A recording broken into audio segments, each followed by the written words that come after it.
আসসালামু আলাইকুম। আশা করি সবাই ভালো আছেন। আলহামদুলিল্লাহ আমি ভালো আছি। তবে বিভিন্ন ধরনের মালামাল আছে দোকানে, নিতে পারবেন। আর এখনও ঝালমুড়ি, খিচুড়ি, হালিম আছে।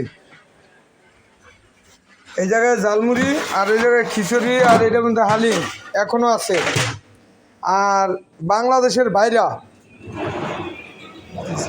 দেহুম আর্জেন্টিনার আর ব্রাজিলের বিপক্ষে কারা কারা আসেন, তারা আমার লাইভটা শেয়ার করবেন, সাবস্ক্রাইব করবেন, কমেন্টে জানায় দিবেন যে আমরা আর্জেন্টিনা ব্রাজিলের বিপক্ষে।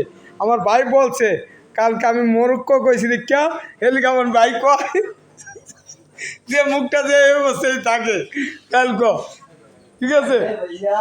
এই যে আর্জেন্টিনা ব্রাজিলের বিপক্ষে কারা কারা আছেন তারা আমার মোবাইলে কমেন্ট করবেন।